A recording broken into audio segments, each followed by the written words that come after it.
She wasn't the woman he paid for. The train doors opened and Maylene Zhao stepped onto Montana soil, silk dress dusty from 3 weeks of travel, black hair pinned with jade combs her grandmother once wore, spine straight despite everything she'd left behind. Across the platform, Caleb Whitaker's jaw tightened. The photograph in his pocket showed someone else entirely. His brother had warned him, mail-order brides were a gamble, but the money was already spent, the contract signed, and winter was coming fast. He needed a wife. She needed survival. Neither expected this. And in 1887 Montana, being the wrong woman could get you killed. If you're watching from anywhere in the world, drop your city in the comments below. I want to see how far Maylene's story travels. And if you stay until the end, you'll discover why sometimes the wrong choice becomes the only right one. The platform emptied fast. Maylene stood alone with 2 leather cases and a carpet bag that held everything she owned.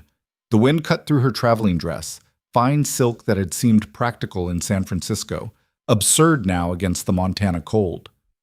Around her, the town of Stillwater unfolded in shades of brown and gray. Wooden buildings with peeling paint, dirt streets churned to mud, mountains in the distance like broken teeth against a colorless sky. No one approached. She'd expected something, a greeting, recognition.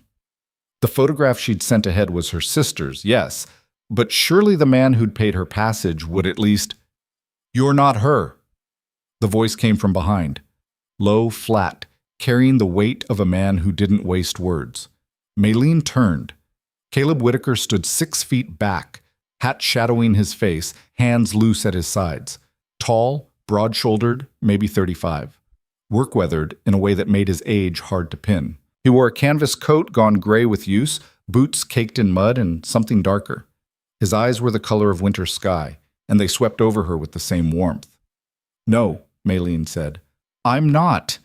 She kept her voice steady. Didn't apologize. Her sister Suyin had taken the money and run, vanished into Portland with a gambler who promised her pretty things and an easy life. Left Maylene to clean up the mess. Again. Caleb's hand drifted to his pocket, pulled out a photograph. He looked at it, looked at her. Something moved in his jaw. "The money's spent." "I know. Can't get it back." "I wouldn't ask you to." His eyes narrowed. "You speak English." "I was born in Sacramento." Maylene lifted her chin. "My father taught literature at the Chinese Methodist mission before he died. My mother ran a boarding house. I read, write, and speak English better than half the men in this town, I'd wager." A mistake. She knew it the moment the words left her mouth. Caleb's expression didn't change, but something shifted in the air between them. He stepped closer. Not threatening, just close enough that she had to tilt her head back to meet his eyes. "You'd wager—" His voice stayed even. "With what? You got money I don't know about?" "No." "Family coming to help if this doesn't work?" "No." "Anywhere else to go?" Maylene's fingers tightened on her bag. The answer was no. It had been no since her mother died 3 months ago, since Suyin disappeared with Caleb's advance payment, since the boarding house went to creditors and the choice became this or the streets. "No," she said. Caleb studied her. The wind picked up, carrying the smell of livestock and coal smoke. Somewhere down the street, a door slammed. A woman's laugh cut short. "Contract says I paid for a wife," he said finally. "Doesn't specify which one." That's... You signed the papers your sister signed?" Maylene hesitated. "Yes." "Use her name?" The clerk didn't ask questions. "Then legally, you're Suyin Zhao." Caleb pulled a folded paper from his coat. "And Suyin Zhao agreed to marry Caleb Whitaker in exchange for passage, board, and a position as wife and helpmate on a working ranch." He held the contract out. Maylene didn't take it. "You can't possibly want— What I want doesn't matter." His voice stayed level, but something hard entered it. "I need help on the ranch. Lost my last hand in August. Can't afford another. Winter's coming, and I've got 200 head of cattle, 40 horses, and a house that's falling apart. The contract's valid. You're here. Unless you want to get back on that train, and I notice it's already gone, we both honor what was agreed." Maylene glanced toward the tracks. Empty. The train had pulled out while they were talking, heading east toward territories she'd never see. 3 months, Caleb said. She looked back sharply. What? You stay 3 months. Through winter. Work the ranch, keep the house. Spring comes, we see how things sit. He paused. You don't work out. I'll pay your way to wherever you want to go, but you earn your keep till then. And if I refuse, then you're in Stillwater, Montana with 2 bags and no prospects. Caleb gestured toward the town. You see many opportunities for Chinese women out here? The words landed like stones. Maylene looked past him toward the main street. A few people lingered near the general store, women in practical woolens, men in work clothes. Every single one was white. Their stares felt physical. She'd known it would be like this. The frontier wasn't San Francisco, but knowing and living were different things. 3 months, she said quietly. Through winter. And then? Then we talk. Caleb folded the contract, tucked it away. You ride? Horses? At his nod, she shook her head. No. You'll learn. Can you cook? Yes. Clean? Obviously. Handle blood? Maylene blinked. What? Cattle get hurt, horses too. Spring comes, we'll have calving, gets messy. His gaze stayed steady. You faint at the sight of blood? You're no use to me. I won't faint. You sure? She thought of her mother's last weeks, the cloths she'd changed, the bowls she'd emptied, the body she'd washed for burial. I'm sure. Caleb nodded once. Wagons this way. He picked up both her leather cases like they weighed nothing and started toward a mud-spattered buckboard at the end of the platform. Maylene grabbed her carpet bag and followed. The town watched them go. She felt the stares like brands. An old man spat tobacco juice near her feet. A woman pulled her daughter close, whispered something that made the girl's eyes go wide. Near the saloon, 3 ranch hands stopped talking to watch her pass. Pretty little thing, one said, not bothering to lower his voice. China doll. Whitaker's got strange taste. Got any taste at all? I'd say he's doing all right. Laughter followed. Maylene kept walking, kept her eyes forward, her spine straight. She'd heard worse. In San Francisco, in Sacramento, in every town between. The words changed, but the tone never did. Men who thought her difference made her available. Women who thought it made her dangerous. Caleb's hand shot out, caught her elbow. Don't slow down, he said quietly. Don't react. Just walk. His grip was firm but not rough. He steered her around a puddle, past a group of women whose conversation died the moment Maylene came near. Can't be legal. Bringing that here. What's he thinking? The wagon sat at the far end of the street, old but serviceable, pulled by 2 draft horses whose coats gleamed despite the mud. Caleb loaded her bags in the back with quick efficiency. Up, he said, offering his hand. Maylene climbed onto the bench. The wood was cold, worn smooth by use. Caleb swung up beside her, gathered the reins, and turned the horses without another word. They left Stillwater behind. The ranch sat 8 miles out, tucked in a valley where the land opened up between 2 ridges. Maylene watched it unfold as they drove. Endless grass gone gold with autumn, clusters of cattle dark against the hills, fence lines that seemed to stretch forever.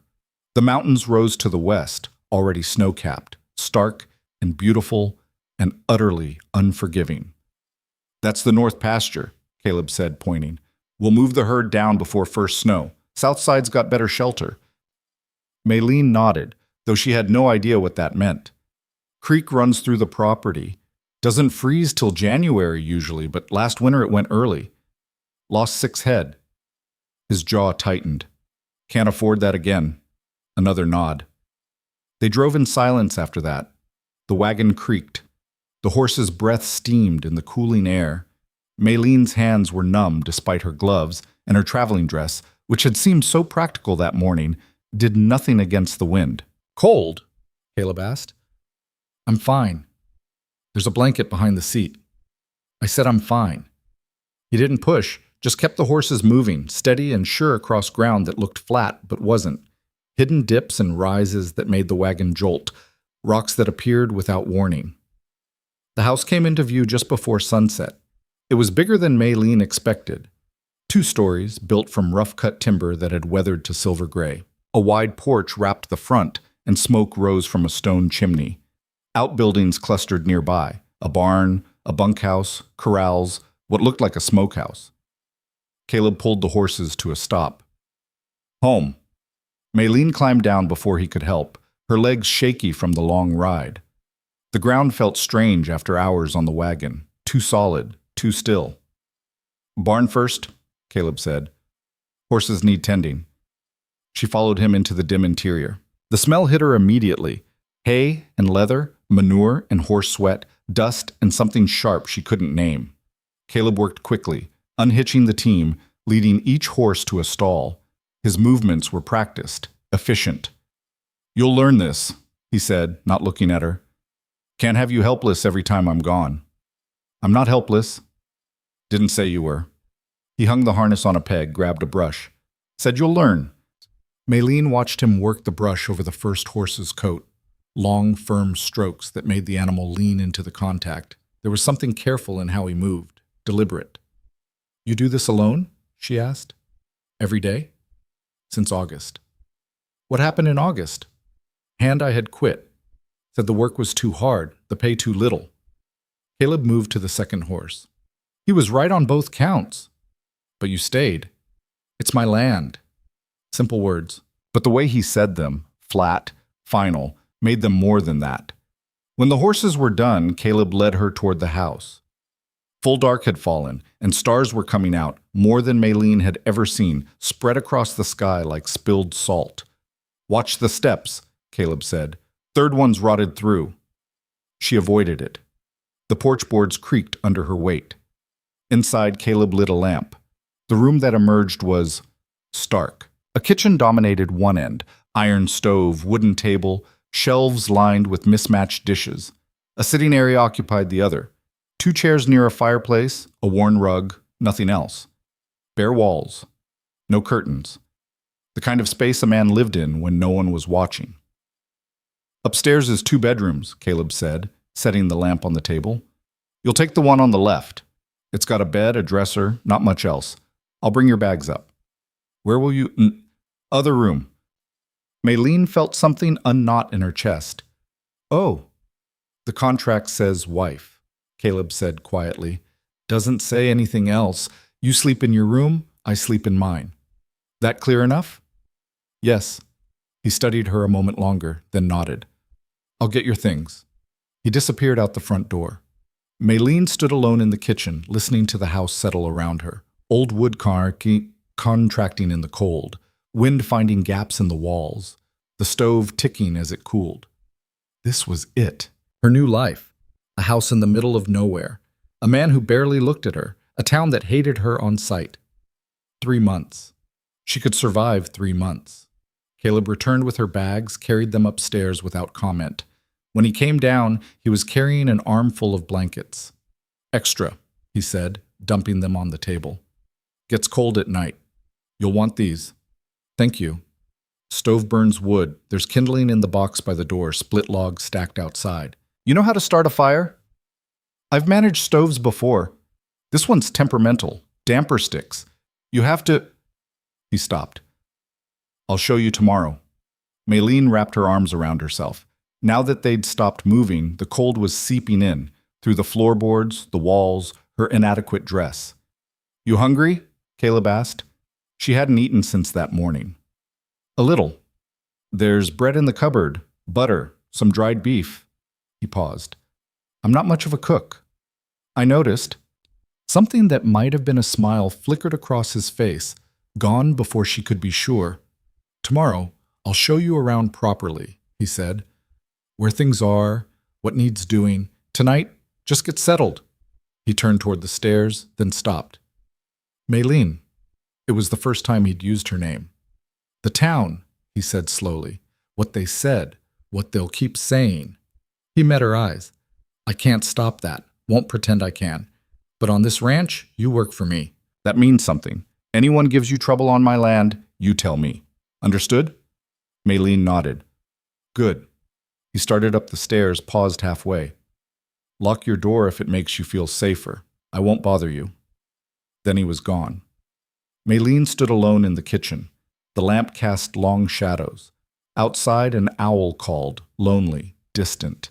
She found the bread and butter where Caleb said, cut herself a thick slice, ate standing at the counter. The butter was good, rich and fresh, probably from a cow she'd seen in the pasture. The bread was dense, a little dry, made by a man who cooked because he had to, not because he wanted to. When she finished, she washed her hands in the basin, dried them on a threadbare towel, and climbed the stairs with her blankets. Her room was exactly as Caleb described. A bed, a dresser, a small window that looked out over dark hills. Her bag sat at the foot of the bed. Someone, probably Caleb, had left a candle burning on the dresser. Maylene closed the door, locked it. Then she sat on the bed and let herself shake. Morning came hard and early. Maylene woke to the sound of boots on the stairs, the front door opening and closing. She sat up, disoriented.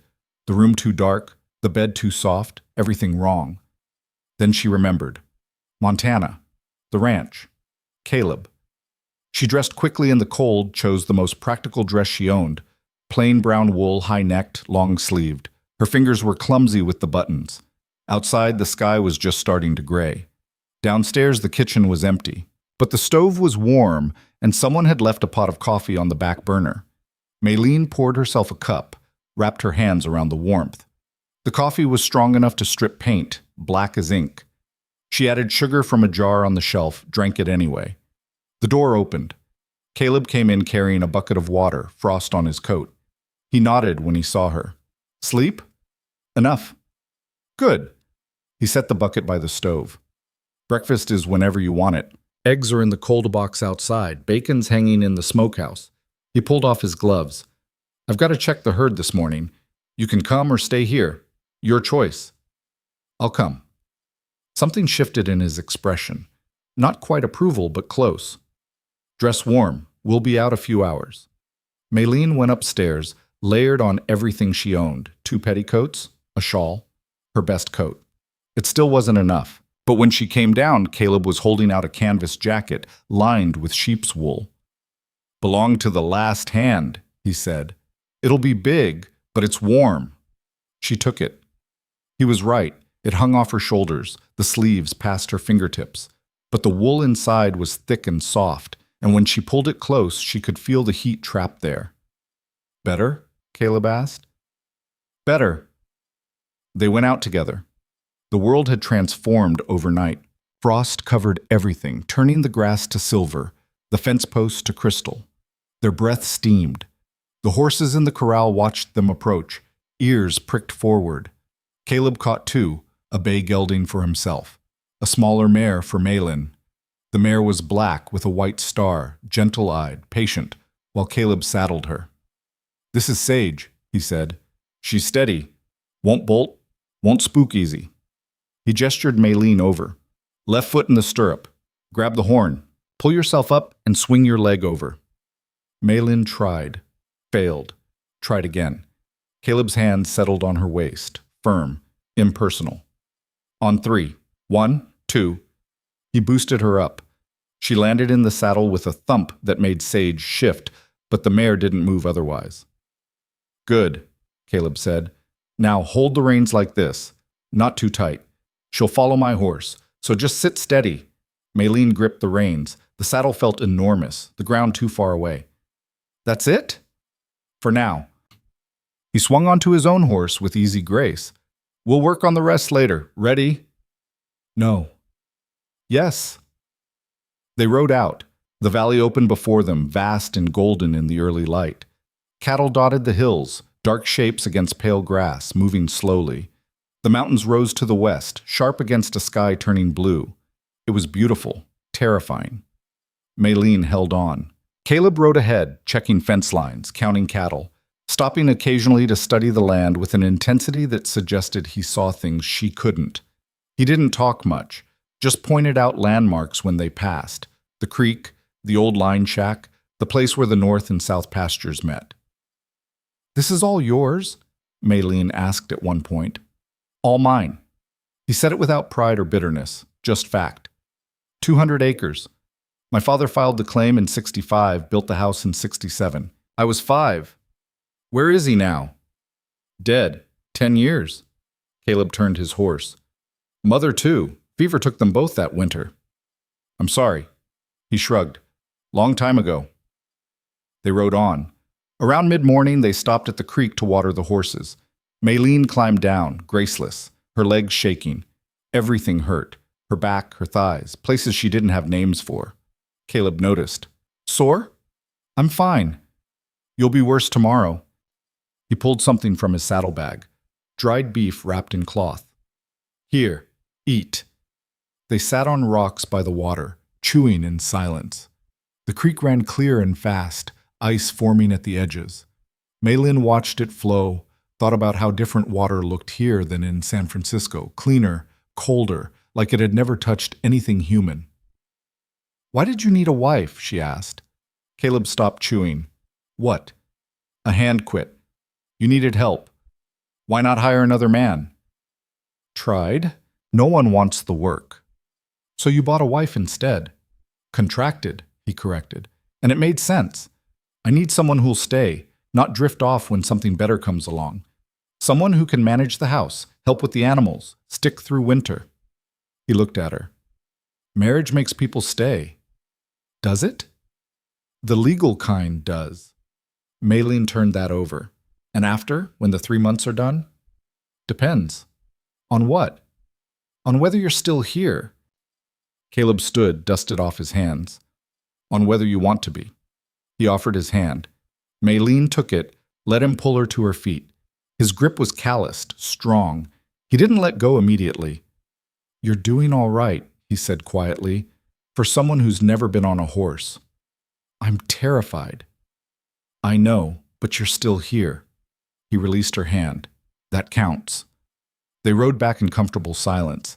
By the time they reached the ranch, Maylene's legs were numb and her hands were cramping. But she'd stayed on, hadn't fallen, hadn't cried. Small victories. That afternoon, Caleb showed her the rest. How to feed the chickens, where the root cellar was, which tools lived where.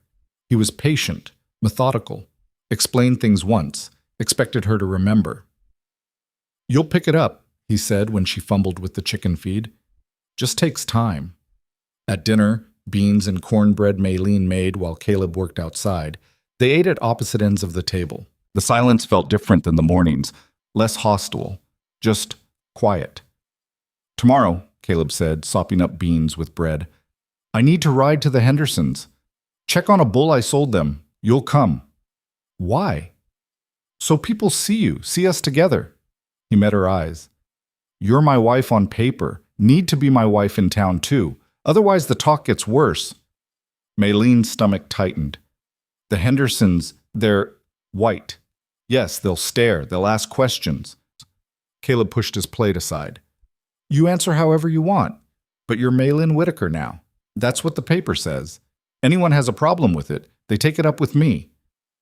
Whitaker, Maylene repeated softly. Unless you'd rather... No. She looked down at her hands. Whitaker is fine. That night, lying in bed, Maylene listened to the house settle. Caleb's footsteps upstairs, the creak of his door closing, the wind outside, the distant sound of cattle. 3 months, she reminded herself, just 3 months. But already, something was shifting. The way Caleb spoke to her, not warm exactly, but not cold either. Practical, direct, like she was a person, not a problem. It was more than she'd expected, less than she wanted, and exactly what she had. The Henderson Ranch sat 5 miles east, nestled in a valley where the land flattened out. Caleb drove the wagon this time, Maylene beside him in her best dress, dark green wool with black trim, her mother's jade comb in her hair. Remember, Caleb said as they turned up the drive, you're my wife. They don't have to like it, but they will respect it. Maylene nodded, her hands folded tight in her lap. The Hendersons came out to meet them. Jim, tall and weathered, his wife Mary, solid and sharp-eyed, and 3 children ranging from maybe 8 to 15. They watched the wagon approach with the careful stillness of people deciding how to react. Caleb set the brake, climbed down. Jim, Mary. Caleb. Jim's voice was neutral. His eyes slid to Maylene. Heard you had a development. Did you? Caleb came around, offered Maylene his hand. She took it, let him help her down, felt every eye on her. "This is my wife," Caleb said. "Maylene." Silence. Then Mary stepped forward, her expression unreadable. "Mrs. Whitaker." Not warm, but not hostile. "Mrs. Henderson," Maylene said quietly. "Coffee's on," Mary said. "Jim, show Caleb the bull. Mrs. Whitaker and I will be inside." It wasn't a question. Caleb's hand tightened briefly on Maylene's, then released. "I'll be out back if you need me." Then she was alone with Mary Henderson and 3 staring children. "Come on then," Mary said, turning toward the house. "Boys, get back to your chores. Sarah, you too." The children scattered. Maylene followed Mary inside. The Henderson kitchen was larger than Caleb's, brighter. Curtains on the windows, rugs on the floor, the smell of baking bread. A woman's space. Mary poured coffee, set out cups, sat across from Maylene and studied her with the same directness her husband had shown. "So," she said finally, "you're the Chinese bride." "Yes. Wasn't expecting that when I heard Caleb was getting married." "I imagine not." Mary sipped her coffee. "You know what you're getting into? This country's hard. The work's harder. And Caleb?" She paused. "He's a good man, honest, fair, but he's got no softness in him. Lost it when his parents died, I expect. You'll need to be strong." "I am strong." "You'll need to be stronger." Mary's gaze didn't waver. "The town won't make this easy." "Hell, I won't pretend I understand it myself. Caleb bringing in a wife from California, Chinese at that. But he's made his choice. And if you're smart, you'll work hard, keep your head down, and prove you belong here. And if I can't, then you'll leave, or break, one or the other." Mary refilled both cups. "But you didn't strike me as the breaking type, otherwise you wouldn't have come." Maylene wrapped her hands around the warm cup. "No, I wouldn't have." They talked for another half hour, careful conversation about cooking, about the ranch, about winter preparations. Mary was testing her, Maylene realized, probing for weakness, for ignorance, for any sign she wasn't up to the life she'd chosen. Maylene gave her nothing. When the men returned, Caleb's eyes found hers immediately. A silent question. She gave a small nod. They left soon after, Caleb navigating the wagon back toward home. He didn't ask what was said. Didn't pry. "Mary's tough," he said eventually, "but she's fair. If she accepts you, others will follow. And if she doesn't, then we manage without them." Maylene looked at him, this quiet, hard man who'd offered her 3 months and expected nothing but work in return, who defended her to strangers but barely spoke to her at home, who was, despite everything, keeping his word. "Thank you," she said. "For what?" "For not leaving me alone in there." Caleb's jaw worked. "You're my wife. That means something, even if—" He stopped. "I don't leave what's mine unprotected." Mine. The word settled between them. Neither comfortable nor unwelcome. Just there. They drove the rest of the way home in silence, watching the sun sink toward the mountains, the temperature drop, the land turn to shadow. 3 months had never seemed longer or shorter. Winter announced itself 3 weeks later with a storm that turned the world white overnight. Maylene woke to silence, the wrong kind, too thick and muffled. She went to the window and couldn't see past the glass. Snow had drifted against the panes, blocking out everything except a dim gray light. Downstairs, Caleb was already dressed, pulling on his heaviest coat. "Stay inside," he said when he saw her. "I need to check the cattle, make sure they found shelter. Could be gone most of the day." "In this?" "Especially in this." He wrapped a scarf around his face. "There's wood by the stove. Keep the fire going. If it dies, the pipes freeze." Then he was gone, swallowed by white. Maylene spent the morning feeding the stove, watching the wood supply dwindle. By noon, she'd burned through half of what Caleb had brought in. The cold was relentless, creeping under doors, through cracks in the walls, settling into her bones despite the layers she wore. She went to the woodpile outside. The wind hit her like a fist. Snow stung her face, got in her eyes, made breathing difficult. The woodpile sat 20 feet from the back door. Might as well have been a mile. She couldn't see it through the storm. Maylene tied one end of a rope around the door handle, wrapped the other around her waist, and stepped into the white. 3 steps in, she lost all sense of direction. The house disappeared. The ground disappeared. Everything was wind and cold and blinding snow. She followed the rope with numb fingers, feeling forward with her feet, until her shin cracked against something solid. The woodpile. She loaded her arms with split logs, turned to follow the rope back. The wind caught her, knocked her sideways. She stumbled, caught herself, kept moving. One hand on the rope, the other clutching wood, her whole body shaking with cold. The door appeared like a miracle. Inside, she dropped the wood and collapsed against the wall, gasping. Her face felt frozen. Her fingers wouldn't bend. But the wood was inside and the fire wouldn't die. She made 3 more trips before she had enough. Caleb returned near dark, so covered in snow he looked like a ghost. He stamped his feet on the porch, shook off what he could, came inside trailing ice. "Lost 2 head," he said, his voice raw. "Found them too late. Frozen in a draw." Maylene helped him out of his coat. The fabric was stiff with ice, crackling as she peeled it away. Underneath, his shirt was damp with sweat and snow. "Sit," she said. "I'll make coffee." "I'm fine." "Sit anyway." He did, too tired to argue. Maylene put coffee on, then went upstairs and came back with dry clothes, one of his own shirts, clean socks. She set them on the table without comment. Caleb looked at them, looked at her. "Thank you." He changed right there in the kitchen, his back to her. Maylene studied the stove, the floor, anything else. But she couldn't help noticing the scars. Old white lines across his shoulders, a puckered mark on his lower back. "Broke a horse when I was 16, Caleb said quietly. "Threw me into a fence post, tore my back open." "I didn't mean to stare." "You weren't." He pulled the clean shirt over his head, turned around. "But you were curious." Maylene poured coffee, handed him a cup. "How bad is losing 2 head?" "Bad enough." He wrapped both hands around the warmth. "Can't afford losses like that. Not if I want to keep this place running." "What happens if you can't?" "Bank takes it, sells it to someone with deeper pockets." His jaw tightened. "I won't let that happen." They drank in silence. Outside, the wind howled. Snow hissed against the windows. "You went out for wood," Caleb said. "Not a question." "The fire needed feeding. I told you to stay inside." "And let the pipes freeze?" Maylene met his eyes. "You said if that happened." "I know what I said." He set down his cup. "You could have gotten lost. Storm like this, people die 20 feet from their own door." "I used rope." That stopped him. "What?" "I tied rope around the door handle, followed it out, followed it back."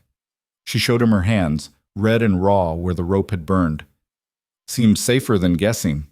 Caleb took her wrist, turned her hand over. His thumb brushed the rope burns, gentle despite the calluses. "Where'd you learn that?" "I didn't. I thought of it myself." Something shifted in his expression. Not quite a smile, but close. "That was smart?" "I can be smart when I'm not being terrified." This time he did smile. Small, brief. But there. "Come on, let me wrap those." He found clean cloth, tore it into strips, wound them around her palms with surprising care. His hands were rough but steady, and he didn't wrap too tight. "Better?" he asked. "Better." He released her hands but didn't move away. They stood close in the small kitchen, the stove crackling between them. "You did good today," Caleb said quietly. "A lot of women would have panicked." "I'm not a lot of women." "No." His eyes held hers. "You're not." The moment stretched. Then Caleb stepped back, cleared his throat. "I should check the animals, make sure the barn's holding." "In the dark?" "Got a lantern." "And if you get lost?" "Won't. Know this land too well." He pulled his coat back on, still damp, still cold. "Keep the fire going. I'll be back soon." He left her standing in the kitchen, her wrapped hands still tingling where he'd touched them. The storm blew itself out by morning. Maylene woke to sunlight, brilliant, blinding, reflecting off snow so white it hurt to look at. She dressed and went downstairs to find Caleb already making breakfast. "Thought I'd let you sleep," he said, flipping eggs in the pan. "You earned it." They ate together, watching the world outside transform. Everything was buried. Fences, paths, the woodpile. The barn roof sagged under the weight. In the distance, cattle moved like dark smudges against endless white. "We need to dig out," Caleb said. "Paths to the barn, the chicken coop, the well. Then I need to find the rest of the herd, Make sure they're all right. I'll help. He didn't argue. They worked all morning, Caleb with a wide shovel, Maylene with a smaller one. The snow was heavy, dense. Her back screamed, her shoulders burned. But she kept going, matching his pace, refusing to be the one who quit first. Around noon, a rider appeared on the eastern ridge. Caleb stopped digging, his hand drifting to the rifle he'd propped against the fence. Easy, Maylene said. Is that normal? Depends. He squinted against the glare. That's Tom Henderson, Jim's eldest. The boy, maybe 17, rode down slowly, his horse picking through drifts. He pulled up at the fence, nodded to Caleb. Mr. Whitaker, Ma sent me to check you made it through the storm. We're fine. Tell your mother I appreciate the thought. Tom's eyes slid to Maylin, then away. She said if you need anything, we don't. Right. The boy shifted in his saddle. Well, glad you're all right. He turned to go, then stopped.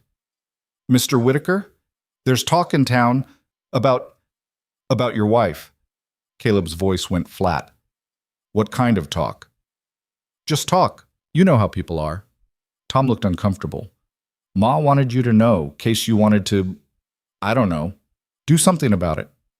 Tell your mother I appreciate the warning. Tom nodded and rode off. Maylene set down her shovel. What kind of talk? The kind that doesn't matter. Caleb, leave it. He drove his shovel into the snow. People talk. Always have, always will. Long as they stay off my land, I don't care what they say. But she saw the tension in his shoulders, the way his jaw worked. He cared. He just didn't know what to do about it. That night, Maylene lay awake listening to the house settle. Tomorrow they'd go to town for supplies. Caleb had mentioned it at dinner, his voice carefully neutral. She'd have to face the stares again, the whispers, the weight of being different in a place that valued sameness above all else. She thought about her mother, who'd faced worse, who'd built a life in Sacramento when Chinese women were rare, who'd run a boarding house and raised 2 daughters and never once bowed to the people who thought she didn't belong. Be like her, Maylene told herself, strong, unbending. But her mother had been fearless. Maylene was just pretending. Town was worse than she remembered. They drove in mid-morning, the wagon loaded with furs Caleb wanted to sell. Stillwater had been transformed by the storm.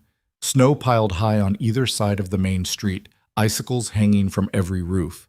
People moved quickly, bundled against the cold. Caleb pulled up in front of the trading post. I'll be inside settling accounts. You can wait here or come in. I'll come. His hand found hers briefly. Stay close. Inside, the store was crowded, ranchers and their wives gathering supplies before the next storm. Conversation died when Maylene entered. She kept her eyes forward, her chin up, followed Caleb to the counter where a heavy-set man with mutton chops was tallying receipts. Caleb, the man said, heard you rode out the storm all right. Well enough. Lost 2 head, though. Shame.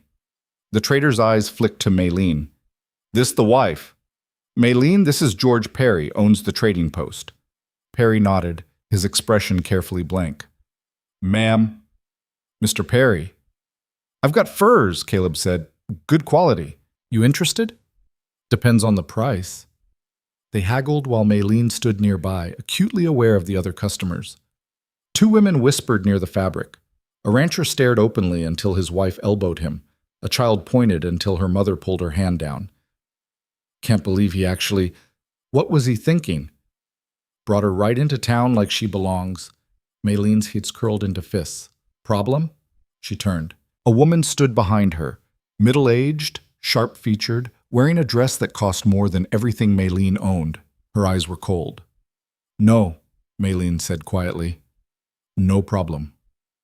Good, because I'd hate to think you were getting ideas above your station. The woman smiled without warmth. We're a decent town here. We have standards. I'm sure you do. Which is why I'm puzzled by your presence. Surely you can understand, someone like you, married to someone like Caleb Whitaker, it raises questions.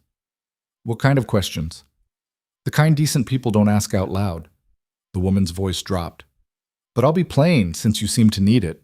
You're not wanted here. Not in this town, not in decent society. Whatever arrangement you have with Caleb, it won't last. Men like him don't keep women like you. Malin felt her face flush. Women like me. You know what you are. Mrs. Spencer. Caleb's voice cut through the store. He stood at the counter, the furs forgotten, his eyes locked on the woman. This is a private conversation, Mrs. Spencer said. No, it's not. Caleb crossed the space in 3 strides. You're talking to my wife. In public. That makes it my business. I know what you were doing. His voice stayed level, but something dangerous moved beneath it. And I'm telling you, it stops. Now. Mrs. Spencer's face hardened. Your father would be ashamed. My father's dead. And even if he wasn't, who I marry is my concern. Caleb took Maylene's arm. We're done here, George. I'll take my furs elsewhere. Caleb, wait. But they were already moving, Caleb steering Maylene toward the door. Outside, the cold air hit like a slap. You didn't have to do that, Maylene said. Yeah, I did. He helped her into the wagon. Mrs. Spencer's always been a vicious old crow. Should have warned you. What did she mean about your father? Caleb's jaw worked. My father had opinions about who belonged here, who didn't. If he'd lived, he shook his head. Doesn't matter. He's gone. They drove to another store on the edge of town, smaller, shabbier. The owner, an older man missing 2 fingers, barely looked up when they entered. Help you? Need supplies, Caleb said. And I've got furs to sell. Let's see 'em. The transaction was quick, businesslike. No stares, no whispers, just commerce. When they left, Caleb seemed lighter. That's where I'll trade from now on, he said. Henry doesn't care who you are, long as your money's good. You'll lose business. The trading post is where everyone goes. Don't need everyone, just need enough. He glanced at her. You all right? I'm fine. Maylene, I said I'm fine. She stared at the road ahead. I knew it would be like this. I'm not surprised. That doesn't make it right. No. But knowing doesn't change anything either.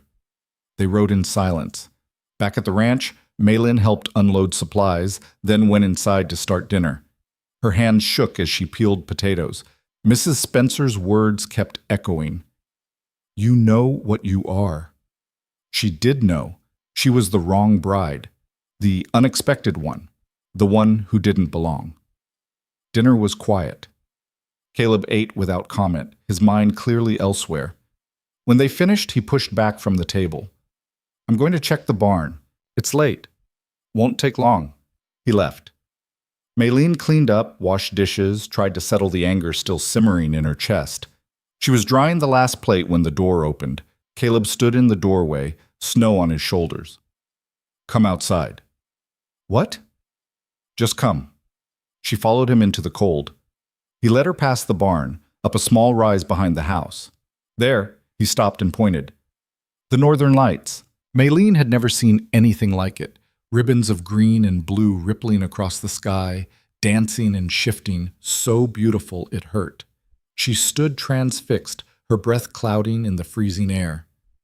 Thought you should see them, Caleb said quietly, before winter gets too deep and we can't get up here. I know. They watched in silence. The light swirled and pulsed, painting the snow in shades of jade and sapphire. When I was a kid, Caleb said, my mother used to say the lights were spirits dancing, people who'd gone on but wanted to remind us they were still watching. He paused. Don't know if I believe that, but it's nice to think. Maylene wrapped her arms around herself. Your mother sounds like she was kind. She was. Too kind for this place, probably. It wore her down.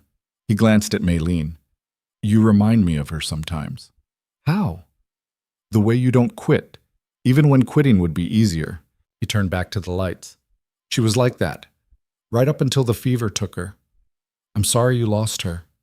Me too. His voice roughened. But she taught me something before she died. Said the land doesn't care who you are or where you came from. Just cares whether you're strong enough to survive it. Everything else is noise. Maylene understood what he was telling her, why he'd brought her up here. This was his way of saying what he couldn't say in town, that she belonged, that Mrs. Spencer's words were just noise, that strength mattered more than acceptance. Thank you, she said softly. For what? For showing me this. For today. For... She trailed off. Everything. Caleb's hand found hers. Not romantic, just warm, real. "You're tougher than I gave you credit for," he said. "When you first showed up, I thought you'd last maybe a week. But you're still here, still fighting. I don't have much choice. There's always a choice. You could have run, could have given up, but you didn't." He squeezed her hand once, then released it. "That counts for something." They watched the lights until the cold drove them inside. That night, lying in bed, Maylene thought about what Caleb had said, about strength, about survival, about the land not caring who you were. Maybe he was right. Maybe all that mattered was whether you were strong enough to stay. She fell asleep watching snow fall past her window, the northern lights still dancing behind her eyelids. The next week brought more storms, each one worse than the last. The ranch became an island, isolated, cut off, just Maylene and Caleb and the animals they fought to keep alive. They fell into a rhythm born of necessity, up before dawn to break ice on the water troughs. Check the cattle, feed the horses, dig out paths that filled again overnight, haul wood, mend tack, cook, clean, collapse into bed too exhausted for conversation. But something was shifting between them. Small things. The way Caleb showed her how to properly throw hay, standing behind her to adjust her grip. The way she started coffee before he woke, knowing how he liked it. Shared glances across the dinner table, his coat draped over her shoulders when the cold got too fierce. They didn't talk about it, didn't name it, but it was there. One morning, Maylene woke to find the storm had finally broken. Real sunlight poured through the window, warm and golden. She dressed quickly and went downstairs. Caleb was already outside. She found him in the barn, examining one of the horses. The mare, Sage, stood with her weight off her left foreleg. "What's wrong?" Maylene asked. "Stone bruise, I think. Stepped on something sharp." He ran his hand down Sage's leg. "Needs to be wrapped, kept clean. Should heal in a week or two. Can I help?" He glanced at her. "You know anything about horses?" "No, but I can learn." Something that might have been approval crossed his face. "All right, come here." He showed her how to clean the hoof, how to spot problems, how to wrap the leg securely. His hands guided hers, patient and sure. "Like this?" "Tighter. She'll work it loose otherwise." Maylene adjusted the wrap. Sage shifted but didn't pull away. "Good," Caleb said. "You've got gentle hands. Horses respond to that." They worked together for an hour, tending to the animals. Maylene was brushing one of the draft horses when Caleb spoke again. 2 months. She looked up. "What?" "You've been here 2 months. Contract said 3. Maylene's hands stilled on the brush. She'd lost track of time, the days bleeding together in endless work and cold and survival. But he was right. 2 months gone. 1 left. "Yeah," she said quietly. "I guess it has been." "You thinking about leaving?" The question hung between them. Maylene looked around the barn, at the tools she'd learned to use, the animals she'd helped care for, the space that had become familiar. Then she looked at Caleb, watching her with those winter sky eyes. "I don't know," she said honestly. "Are you thinking about asking me to stay?" "I don't know either." It should have been disappointing. Instead, it felt like truth, raw and uncertain and real. "1 more month," Maylene said. "1 more month," Caleb agreed. But they both knew something had changed. The question wasn't whether she'd survive 3 months anymore. It was what happened after. The illness started with 1 cow. Maylene noticed it first, a young heifer standing apart from the herd, head down, flanks heaving.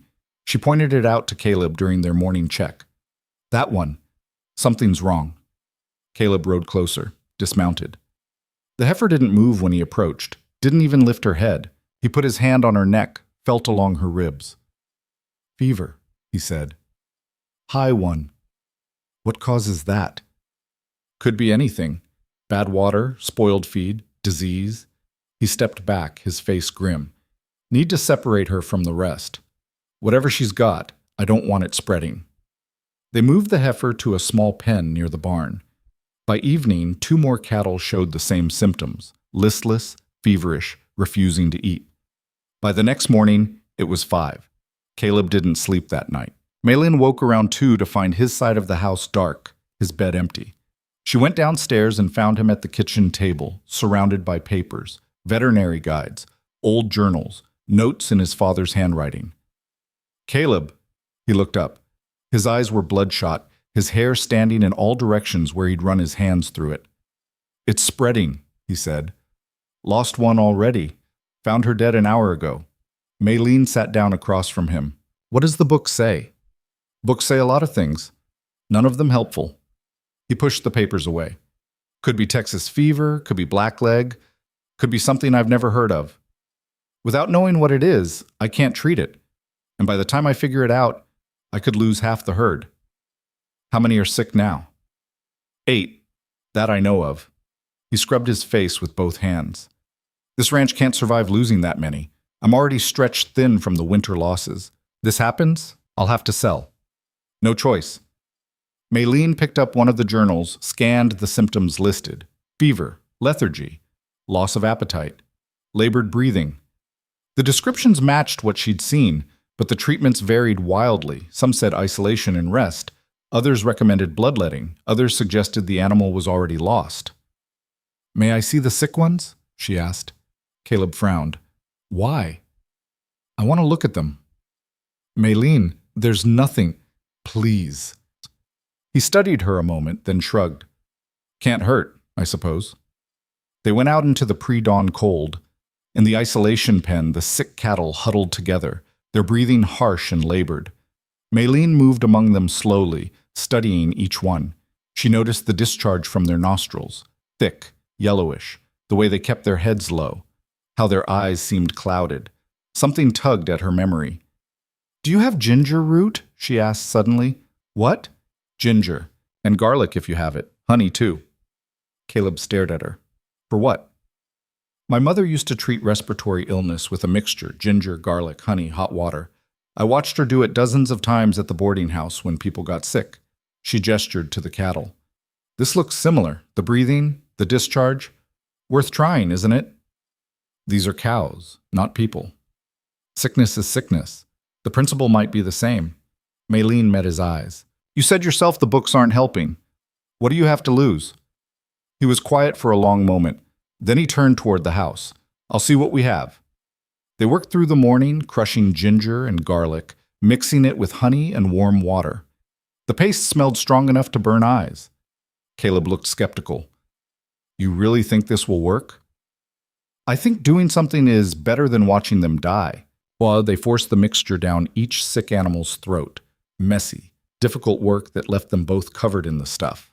The cattle fought, bellowing and thrashing, but they got it done. "Now what?" Caleb asked, wiping his hands.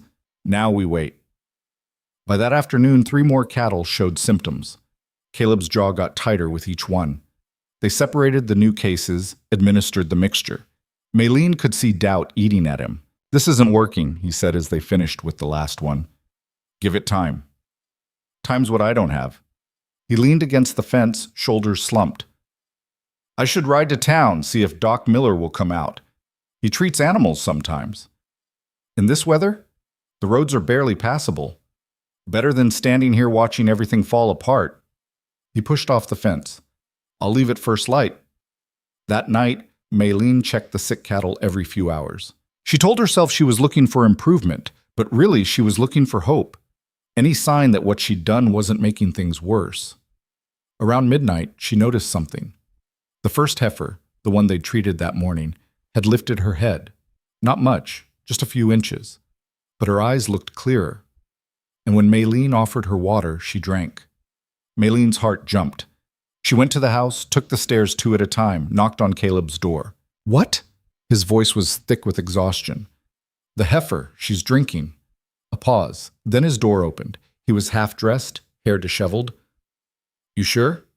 Come see." They went out together into the frozen night. In the pen, the heifer stood more steadily than before. When Caleb approached with a bucket of water, she dipped her nose and drank deeply. "I'll be damned," he said softly. They checked the others.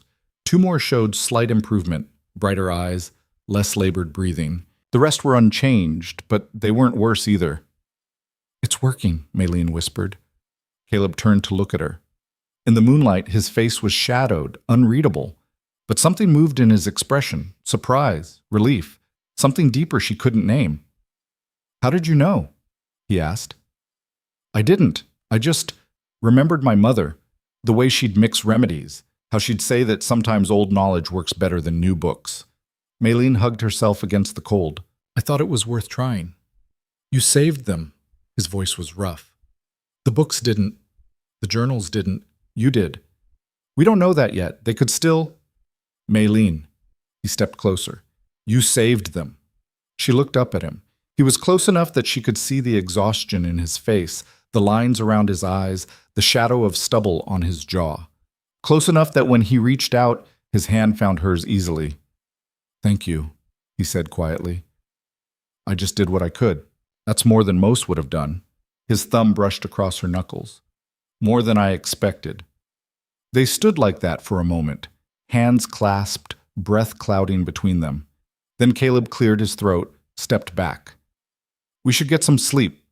Tomorrow we'll treat them again, see if it holds." But sleep didn't come easy for Maylene. She lay awake thinking about the way he'd looked at her in the moonlight, the roughness in his voice when he said thank you, the warmth of his hand in hers. Something was changing between them, had been changing for weeks.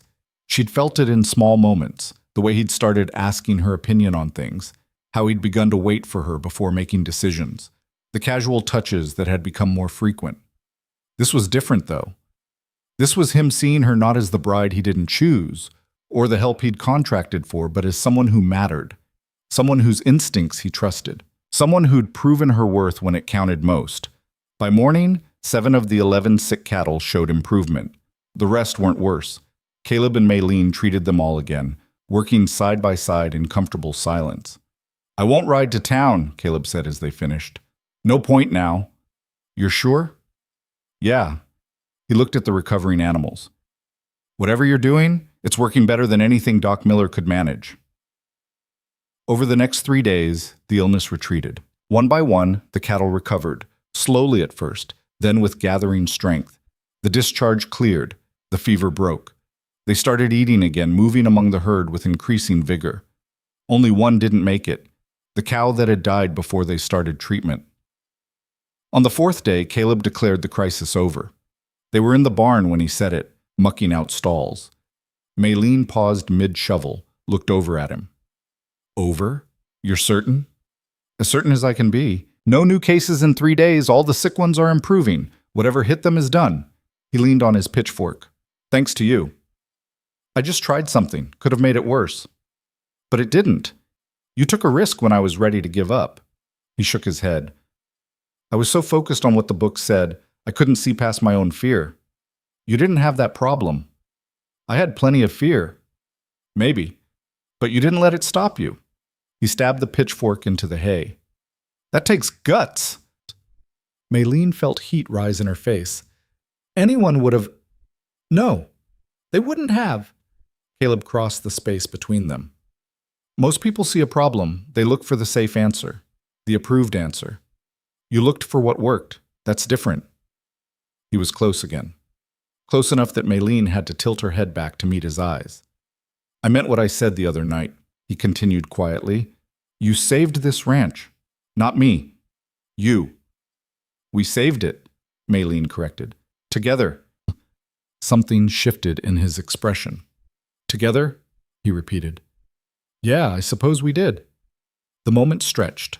Maylene was acutely aware of how they stood, close but not touching, the air between them charged with things neither knew how to say. Then Sage nickered from her stall, breaking the spell. Caleb stepped back, cleared his throat. "Right, work to do." They finished the stalls in silence, but the atmosphere had changed, grown heavier. Maylene kept stealing glances at him, finding him doing the same. That evening, Mary Henderson showed up unannounced. Maylene answered the knock to find the older woman on the porch, a covered basket in her hands. "Mrs. Whitaker," Mary's tone was brisk but not unfriendly. "Heard you had cattle trouble. Brought some things that might help. We're managing, but thank you." Maylene took the basket. "Would you like to come in?" "Just for a moment." Inside, Mary looked around the kitchen with sharp eyes.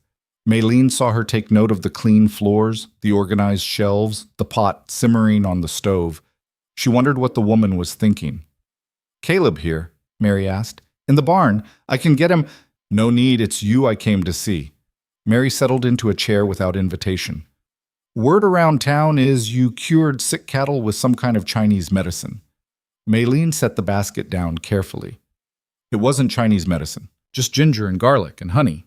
My mother's recipe." "From China, though." "From Sacramento, where I grew up." Mary snorted.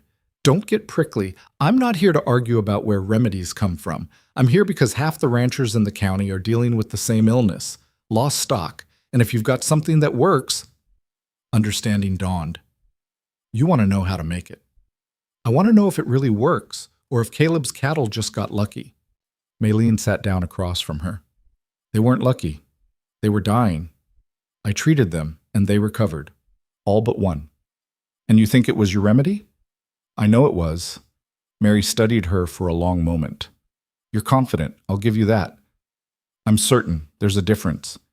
A smile ghosted across Mary's face. "All right then, tell me how you made it."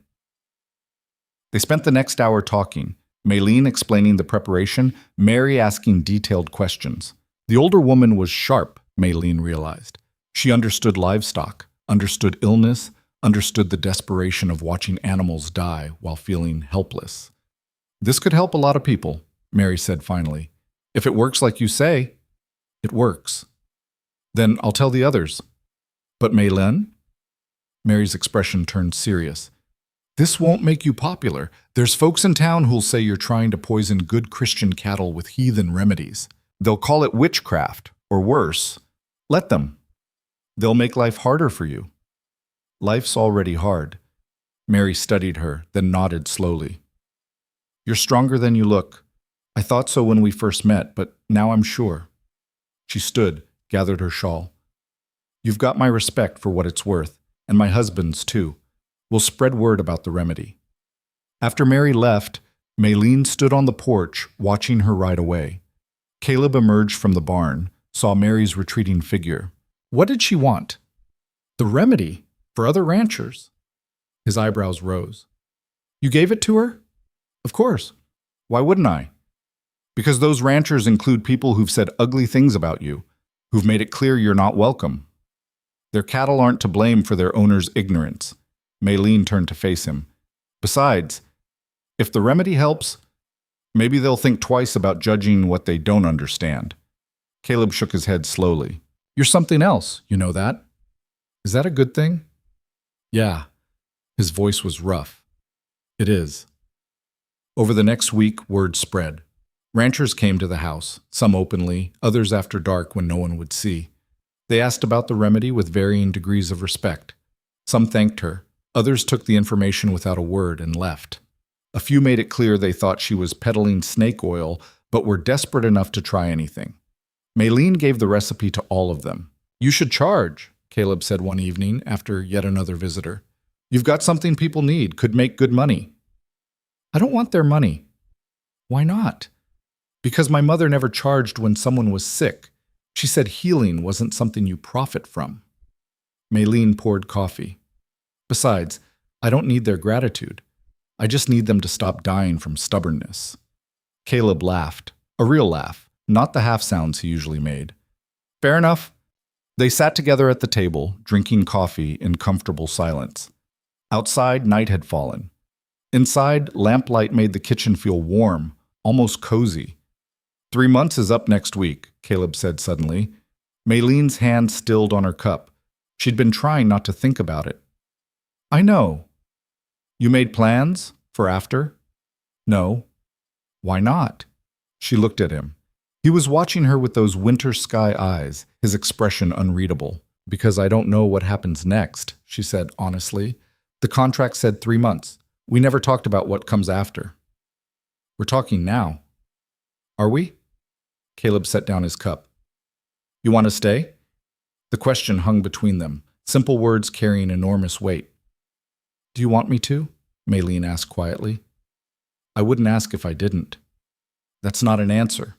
He was quiet for a long moment. When he spoke, his voice was rough. Yeah, I want you to stay. Maylene's heart jumped. Why? Because this ranch runs better with you here. Because you work harder than any hand I've ever hired. Because you saved my cattle when I'd given up. He paused. Because somewhere along the way, this stopped feeling like a contract and started feeling like... He trailed off. Like what? Maylene whispered. Caleb met her eyes. Like something real. The words settled over her like snow, quiet, transforming everything. I feel it too, she said. Yeah? Yeah. He reached across the table, found her hand. His palm was rough with calluses, warm and solid. Real. So you'll stay, he said. Not quite a question. On one condition. His eyebrows rose. What's that? We do this honestly. No more pretending it's just a contract. No more separate rooms and careful distance. She squeezed his hand. If I stay, it's because I'm choosing to. Because you're choosing me. Not out of obligation or convenience, but because we want this. Whatever this is. Caleb's thumb brushed across her knuckles. I'm choosing you. You're sure? Surer than I've been about anything in a long time. He stood, still holding her hand, and pulled her to her feet. I know I'm not easy. I'm closed off and rough around the edges, and probably too damn stubborn for my own good. But you make this place feel less empty. Make me feel less... He stopped, searching for words. Less alone. Maylene stepped closer. I'm not easy either. I'm proud and scared and pretending to be braver than I am, but when I'm here with you, I feel like maybe I can actually become the person I'm pretending to be. You already are that person. How do you know? Because I've watched you. Every day for 3 months. I've seen you face down blizzards and prejudice and cattle illness. I've seen you refuse to break when anyone else would have. His free hand came up, cupped her face. You're the strongest person I know, and I'd be a fool to let you go. Maylene felt tears prick her eyes. Caleb, stay, he said quietly. Please. She reached up, covered his hand with hers. I'll stay. He pulled her close then, wrapped his arms around her. It wasn't romantic, just two people holding on to each other in a kitchen in the middle of nowhere, but it felt like everything. They stood like that for a long time, neither wanting to be the first to let go. Finally, Caleb spoke against her hair. We should make it legal. Proper marriage, not just paperwork. Maylene pulled back enough to see his face. You want to get married? Really married? If you do, the town won't like it. Don't care what the town likes. Mrs. Spencer will have an apoplexy. Good. Woman needs something to keep her busy. He smiled, that rare, genuine smile that transformed his whole face. What do you say? Maylene thought about it. About choosing this life, this man, this harsh, beautiful land. About giving up any chance of going back to California, to cities, to places where she might blend in instead of standing out. She thought about the way Caleb looked at her when he thought she wasn't watching, the way he'd defended her in town, the way he'd trusted her when his whole livelihood was at stake. Yes, she said. I'll marry you. Yeah? Yeah. He kissed her then, awkward at first, like he was out of practice, but it deepened quickly, became something sure and claiming. Maylene kissed him back, her hands fisting in his shirt, letting herself feel everything she'd been holding back for months. When they finally broke apart, both were breathing hard. Well, Caleb said roughly, that's settled then. Maylene laughed, giddy and breathless. I suppose it is. They stood close, foreheads touching, hands clasped. Outside, the wind picked up. Inside, the fire crackled. And between them, something new was taking root, fragile still, but growing stronger. They planned to marry quietly at the courthouse, just the two of them, and whatever judge could be found. No ceremony, no fuss. Caleb said it made sense. Keep things simple. Avoid giving the town more ammunition for gossip. But Mary Henderson had other ideas. She showed up 3 days after Caleb and Maylene announced their intention, riding in with her daughter Sarah and a wagon full of fabric. Absolutely not, Mary said, marching into the kitchen without knocking. You will not sneak off to some courthouse like you've got something to be ashamed of. Caleb looked up from his coffee. Mary, don't marry me. You're getting properly married, in front of people, with witnesses. Otherwise, folks will say it's not legitimate, and Maylene will spend the rest of her life defending her place here. Mary set down a bolt of ivory silk. We're making her a proper dress. Maylene stared at the fabric. Mrs. Henderson, that's too much. It's not nearly enough, and you'll call me Mary from now on. We're going to be neighbors for a long time. Might as well skip the formalities. Mary gestured to Sarah, who began unloading more packages. Sarah's good with a needle. Between the three of us, we can have something ready in a week. I don't need... Yes, you do. Mary's voice softened slightly. Every woman deserves to feel beautiful on her wedding day, even if the groom's too stubborn to see she needs it. Caleb opened his mouth, closed it, looked at Maylene helplessly. Maylene touched the silk. Fine and smooth, better quality than anything she'd owned since leaving San Francisco. Why are you doing this? Because you saved Jim's cattle. Because you gave away your remedy when you could have charged a fortune. Because you're tougher than half the men in this territory and twice as smart. Mary met her eyes. And because you deserve someone in your corner. Might as well be me. Sarah, who'd been quiet until now, spoke up. Ma's been talking about you non-stop. Says you're the most interesting thing to happen to Stillwater in 20 years. Sarah, Mary warned, it's true. You did say that.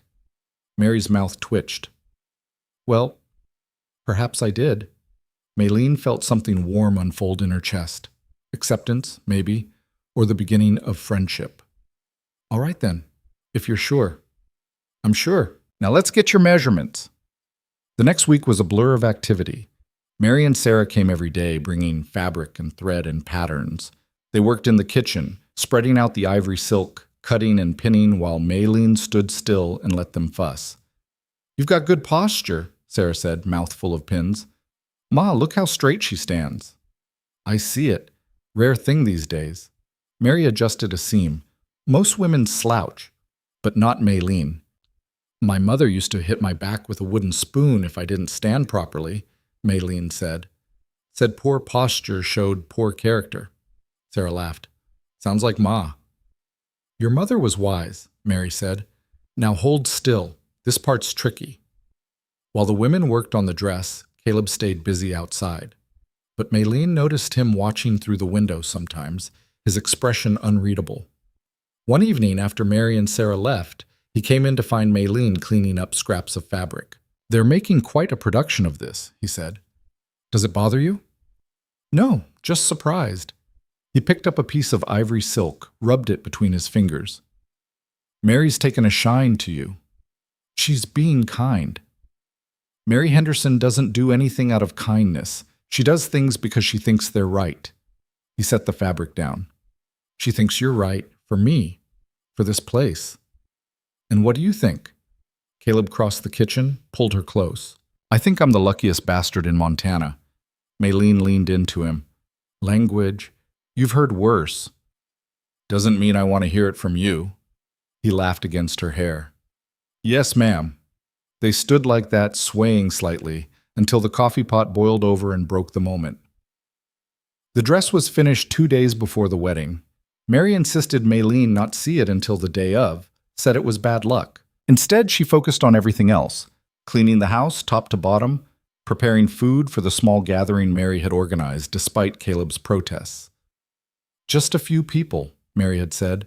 The Hendersons, the Millers, maybe the Johnsons if they're not too busy. Small. Small turned out to mean nearly 20 people. The morning of the wedding, Maylene woke before dawn with her stomach in knots. Caleb was already gone. Mary had insisted they spend the night before apart, another tradition Caleb had grumbled about but followed. Mary and Sarah arrived early, the dress carefully wrapped. Time to get you ready, Mary announced. They worked upstairs in Maylene's room, the one that would stop being hers alone after today. Sarah heated water for washing while Mary laid out the dress. When Maylene finally saw it, her breath caught. The ivory silk had been transformed into something beautiful. Simple, but elegant, with long sleeves and a high collar that somehow managed to be both modest and striking. Delicate embroidery traced the cuffs and hem in a pattern that looked almost like jade vines. Sarah did the embroidery, Mary said it needed something special. It's beautiful, Maylene whispered. Put it on. The dress fit perfectly. Mary had somehow known exactly how to cut it, where to take it in, how to make it move right. When Maylene looked at herself in the small mirror, she barely recognized the woman staring back. "Your hair," Sarah said. "We should do something with it." They worked together, Sarah's young fingers surprisingly deft. She braided sections and pinned them up, leaving some loose to soften the style. Mary produced the jade comb, the one Maylene had worn the day she arrived. "This?" Mary asked. Maylene nodded, not trusting her voice. Mary placed it carefully. "There. Perfect." Sarah handed her a small bouquet. Winter roses someone had managed to coax into blooming, wrapped with ribbon. "You look like a bride," Sarah said softly. "I look terrified." "That too," Mary smiled. "But mostly you look ready." Downstairs, people had started arriving. Maylene could hear voices, the shuffle of feet, nervous laughter. Her hand shook as she gathered her skirts. "Hey!" Mary caught her arm. "You don't have to do this if you're not sure." "I'm sure, I'm just scared." "I know. I was too, on my wedding day. Hell, I was scared for months after." Mary squeezed her arm. "But you and Caleb, you've got something real. I can see it. Everyone can. Don't let fear talk you out of it." Maylene nodded. Okay. Now let's go before that man of yours thinks you've run off." They descended the stairs together. The kitchen and sitting room had been transformed. Chairs arranged in rows, winter greenery hung from the rafters, candles lit despite the daylight. People turned when Maylene appeared. The whispers started immediately. "Actually going through with it. That dress, where did she—" "Never seen anything like—" Maylene kept her eyes forward, searching for Caleb.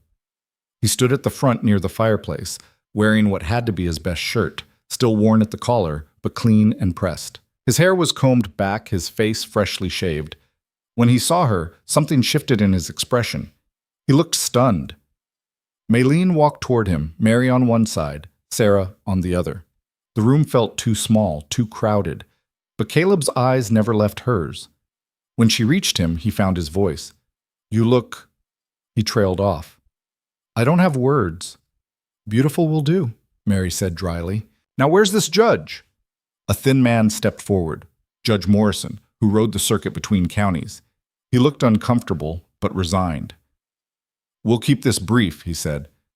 "I understand there's some irregularity to this union." "No irregularity," Caleb said firmly.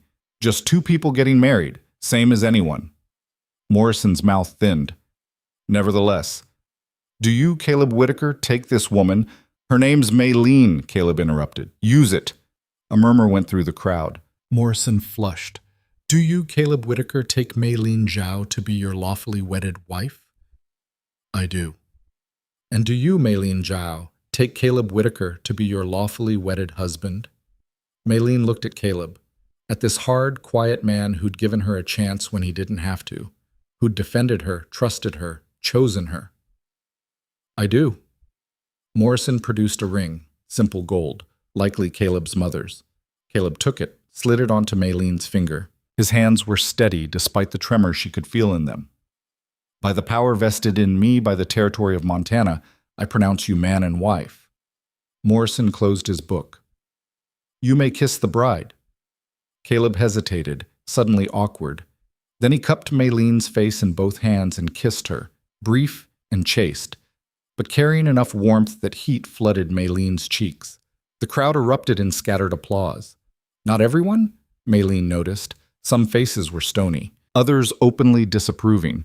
But Mary clapped loudly, and Jim Henderson added a whistle, and gradually more people joined in. "Well," Mary said, beaming, "that's done. Now, let's eat." The gathering shifted into something less formal. Mary had organized food, roasted chicken, bread, preserves, pies. People ate and talked, the conversation flowing around Maylene and Caleb like water around stones. Some guests were kind. The Millers congratulated them warmly. The Johnsons brought a quilt they'd made, beautiful patchwork in blues and creams. Young Sarah Henderson kept sneaking glances at Maylene's dress and smiling. Others were less welcoming. Mrs. Spencer had shown up, probably to make a point. She stood in the corner with two other women, their voices low but their glances sharp. Disgraceful, one of them said, just loud enough to carry. Bringing that woman into decent society. Jim, Mary said quietly to her husband, handle it. Jim Henderson, a man of few words but clear principles, walked over to Mrs. Spencer and her companions. Ladies, he said, you're welcome to stay and celebrate, or you're welcome to leave. What you're not welcome to do is stand in my friend's home and insult their marriage. Mrs. Spencer drew herself up. We have a right to our opinions. You do. Outside. In here, you show respect or you go. The women left in a huff, taking their judgment with them. Caleb found Maylene afterward. You all right? Yes, you. Better now they're gone. He touched her hand. Sorry you had to hear that. I've heard worse. I'll hear worse again. She squeezed his fingers. But I've also got people like Jim and Mary on my side now. That counts for something. Counts for everything. They stayed close the rest of the afternoon, navigating conversations and well-wishes. By evening, people began to leave. Mary was the last to go, pulling Maylene aside before she climbed into the wagon. You did well today, she said. Held your head high, didn't let them see you sweat. I was sweating plenty. But they didn't see it, that's what matters. Mary glanced at Caleb, who was helping Jim load the wagon. Take care of him. He acts tough, but he's got wounds that haven't healed. Be patient. I will. And Maylene? Welcome to the family, such as it is. After everyone left, the house felt enormous and quiet. Caleb and Maylene stood in the kitchen, surrounded by dishes and leftover food and the debris of celebration. Hell of a day, Caleb said. Hell of a day, Maylene agreed. He looked at her, really looked, taking in the dress, the hair, the ring on her finger. You want to change? That dress looks uncomfortable. It is. Maylene touched the collar. But I want to wear it a bit longer, so I remember. Remember what? That I was beautiful, for one day at least. Caleb crossed to her, took her face in his hands. You're beautiful every day. Today you just let other people see it. He kissed her then, deeper than before. Maylene melted into it, her hands finding his shoulders, his hair. When they finally broke apart, both were breathless. Upstairs? Caleb asked roughly. Maylene nodded. That night they shared a bed for the first time. Awkward at first, both uncertain, but gradually they found their rhythm, learned each other. Caleb was careful with her, almost hesitant. Maylene was braver than she felt. Together, they stumbled through into something real. Afterward, lying tangled in sheets, Caleb traced patterns on her shoulder. You know what scares me? He said quietly. What? How much I need you now. How fast you became.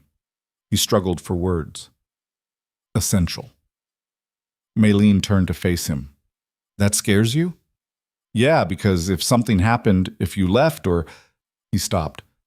I survived losing my parents, but losing you would be different. I'm not going anywhere. Promise? Promise. She kissed his jaw.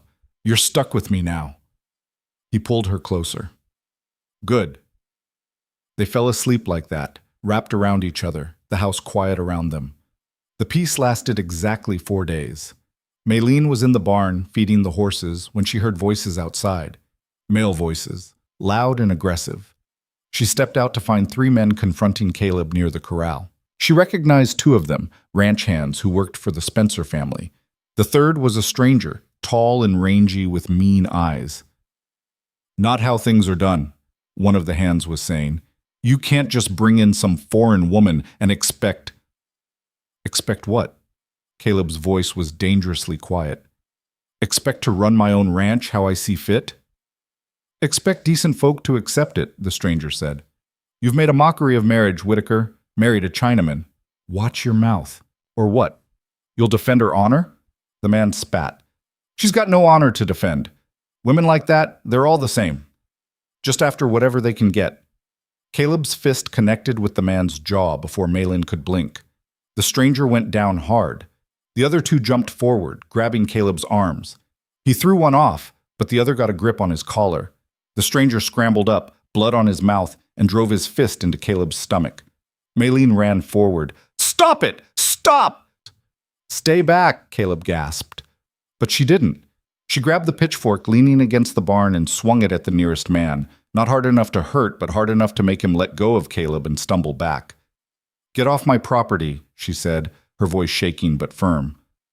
"All of you." The stranger laughed. "Your property? You really think—" "It's her property," Caleb said, straightening despite the pain clearly radiating through him. "We're married. What's mine is hers. And she told you to leave." "This isn't over, Whitaker." "Yeah, it is. You set foot on this land again. I'll have the sheriff out here." Caleb wiped blood from his split lip. "Now get out before I forget my manners entirely." The men left, the stranger shooting venomous looks over his shoulder. When they were gone, Caleb turned to Maylene. "You all right?" "Me? You're the one who just took a beating." She touched his face, examining the damage. "Come inside, let me clean this up." In the kitchen, she made him sit while she fetched water and clean cloth. His lip was split, his jaw already bruising, but the real damage, she suspected, was to his pride. "I shouldn't have hit him first," Caleb said. "He deserved it." "Doesn't matter. I gave him ammunition. Now he'll go back to town, tell everyone I'm violent, unstable, that you've made me lose my head." Maylene dabbed at his lip. "Or he'll tell everyone you defended your wife, that you won't tolerate disrespect on your own land." "You think folks will see it that way?" "Some will. The ones who matter." She rinsed the cloth. "The rest were never going to accept us anyway." Caleb caught her wrist. "This is going to get worse before it gets better. More visits like that. More talk. Are you ready for that? Are you asking if I regret marrying you?" "Maybe." "I don't." She met his eyes. "Do you regret it?" "Not even a little." He pulled her down onto his lap. "But I hate that you have to deal with this, that marrying me made you a target." "I was already a target the moment I stepped off that train. At least now I'm not facing it alone." She kissed his forehead. "We're in this together, remember?" "Together," he repeated. "Yeah." But that night, lying in bed, Maylene couldn't sleep. She kept thinking about the hatred in the stranger's eyes, the violence in his voice. Caleb said it would get worse. She believed him. The question was how much worse, and whether they were strong enough to survive it. The stranger's name was Daniel Whitaker, Caleb's brother.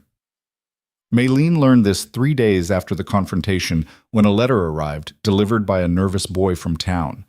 Caleb read it at the kitchen table, his face going harder with each line. "What is it?" Maylene asked. He set the letter down. "Daniel's contesting the ranch, says my marriage to you invalidates my claim to the property." "Oh, that's ridiculous. How could— Our father's will had a clause. The land passes to his sons, provided they marry within the faith and uphold certain standards." Caleb's voice was flat. "Daniel's arguing I violated those terms." Maylene felt cold seep into her bones. "Can he do that?" "He can try. Whether he'll succeed—" Caleb scrubbed his face. "I don't know." "Why now? Where's he been all this time?" "Denver, last I heard. Gambling, drinking, running through what money father left him." Caleb looked at her. "We didn't part on good terms. He wanted to sell the ranch after our parents died, split the money. I refused. Haven't spoken since. And now he shows up because you married me. Now he shows up because he sees an opportunity." Caleb pushed back from the table. "I need to ride to town, talk to a lawyer, figure out where we stand legally." "I'll come with you." "Maylene, I'm not staying here alone, not with your brother making threats." She met his eyes. "We face this together, remember?" He nodded slowly. "Together." They rode in that afternoon, the sky heavy with the promise of more snow. In town, people stared more openly than usual. Word had spread about the confrontation clearly, about Daniel's return. The lawyer's office sat above the bank, a cramped space smelling of old paper and tobacco. The lawyer himself, a gray-haired man named Webster, listened to Caleb's explanation with a frown. "Your father's will is complicated," Webster said. "The language about marriage and faith could be interpreted various ways." "What's your interpretation?" Caleb asked. "That it was meant to prevent exactly this situation. Your father had strong views about who belonged in Montana, who didn't." Webster glanced at Maylene. "No offense, Mrs. Whitaker." "None taken. Just tell us the truth." Webster sighed. The truth is, Daniel has a case. Not a strong one, but enough to cause trouble. He could tie this up in court for months, maybe years. Cost you money you probably don't have. What's the alternative? Settle with him. Offer him a buyout, enough to make him go away. Caleb's laugh was bitter. With what money? I'm barely keeping the ranch afloat as it is.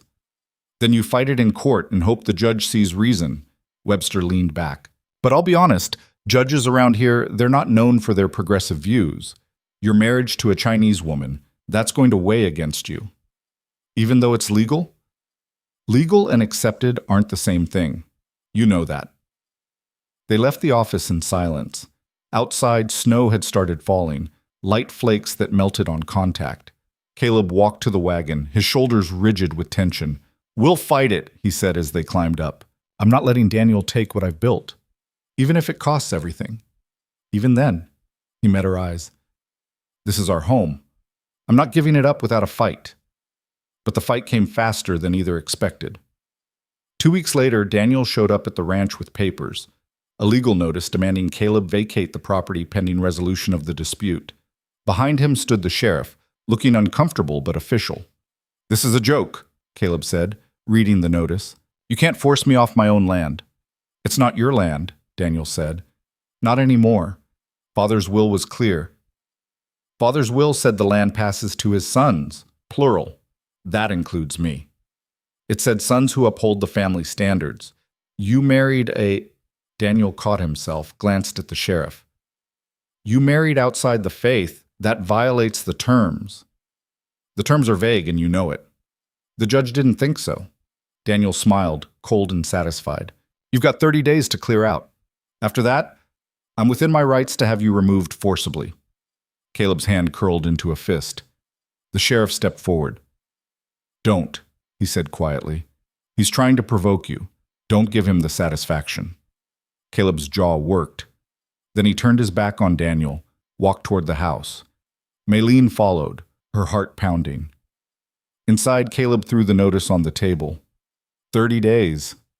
We'll appeal. Get another lawyer, someone better. With what money? He paced the kitchen.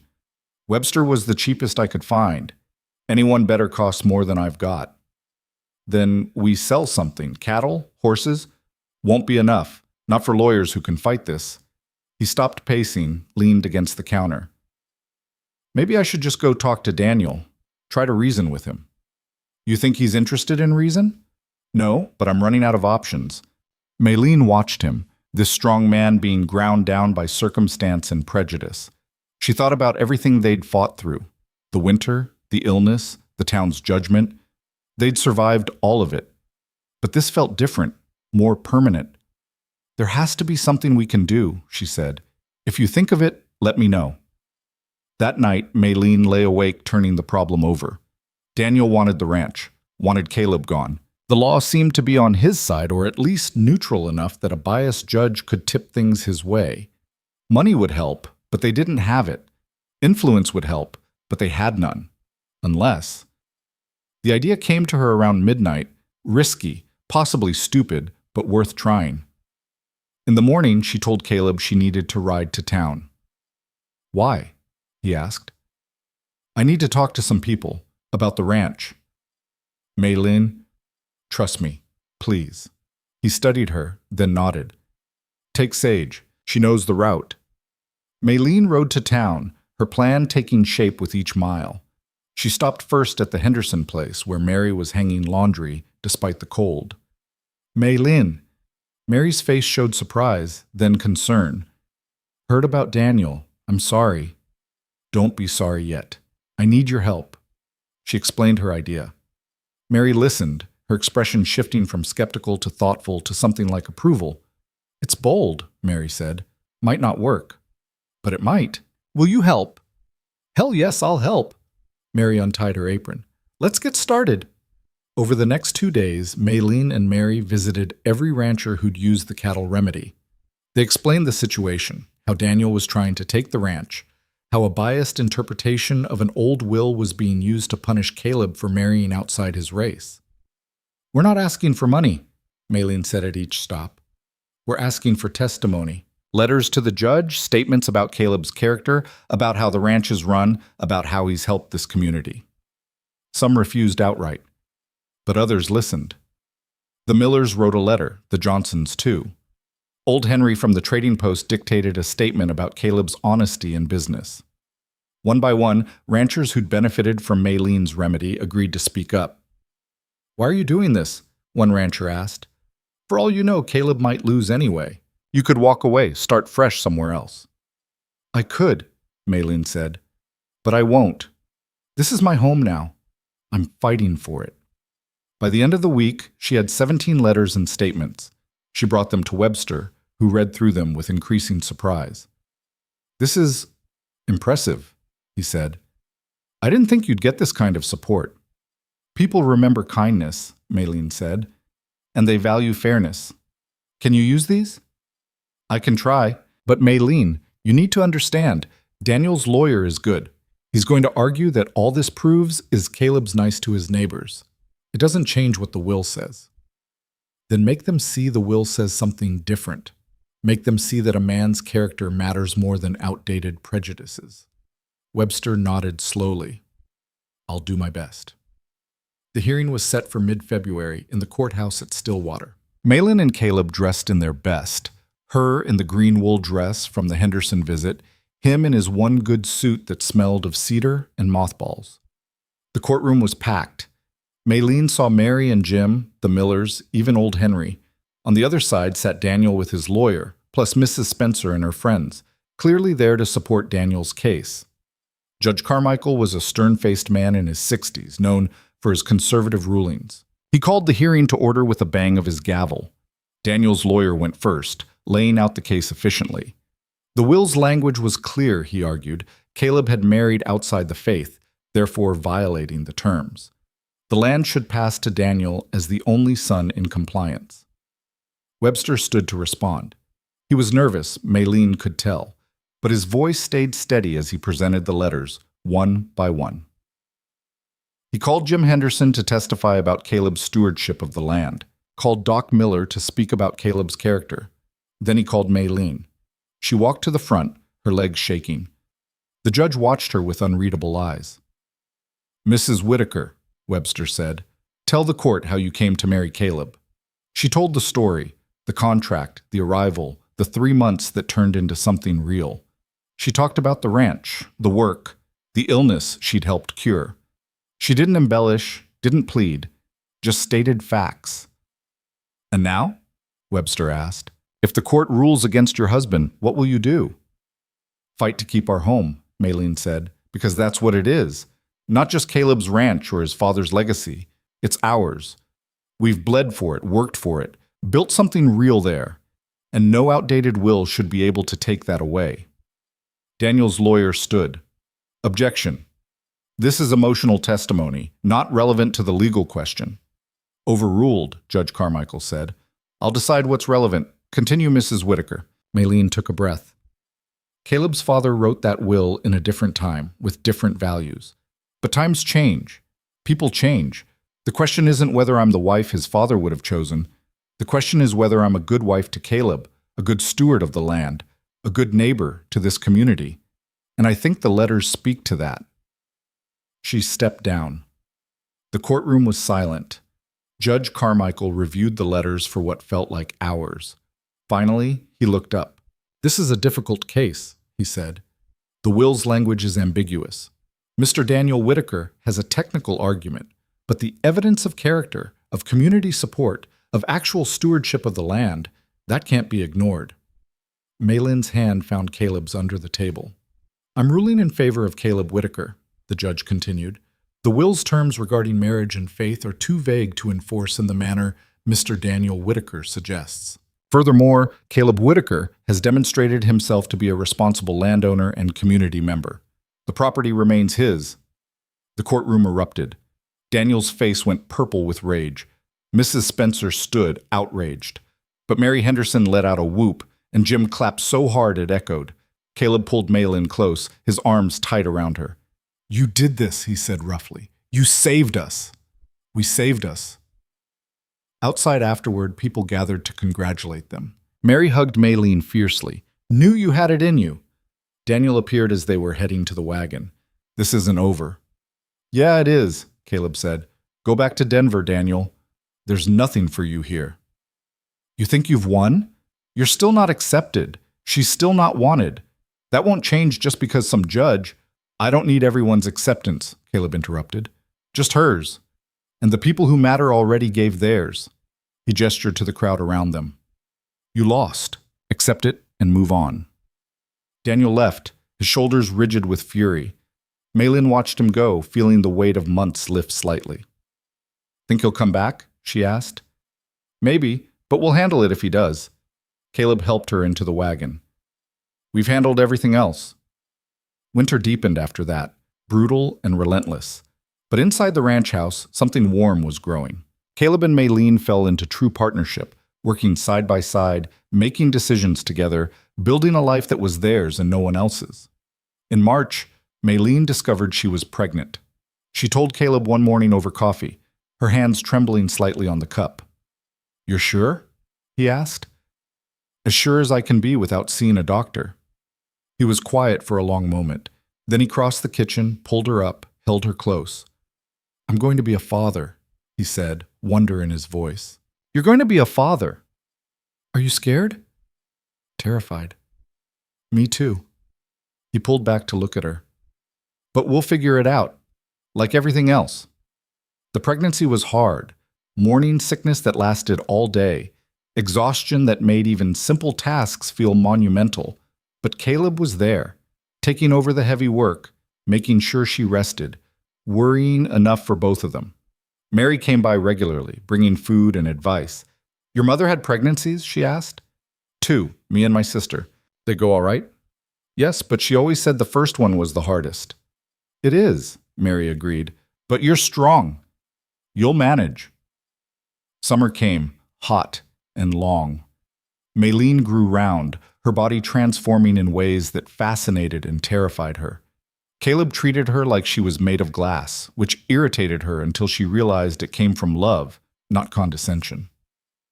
I'm pregnant, not broken, she said one evening when he tried to carry her upstairs. I know, but humor me. You're being ridiculous. Probably. He kissed her forehead. Get used to it. In late September, as autumn painted the hills gold and red, the pains started. Mary arrived within an hour of Caleb's frantic summons, took one look at Maylin, and sent him outside. But, Caleb started. Out. You'll just get in the way. Mary, I've birthed 4 children and helped with a dozen more. I know what I'm doing. You don't. Out. He went, looking lost. The labor lasted 14 hours. Maylin had never known pain like it, waves that crashed over her until she thought she'd break. Mary stayed beside her the whole time, firm and calm. You're doing fine, she said. Just breathe through it. I can't. Yes, you can. Women have been doing this since the beginning of time. You're no different. It hurts. Of course it hurts. Now stop complaining and push. Near dawn, when Maylin was certain she couldn't go on, Mary said, One more. Give me one more good push. Maylin bore down with everything she had left. And then there was crying. It's a girl, Mary said, wonder in her voice. A beautiful girl.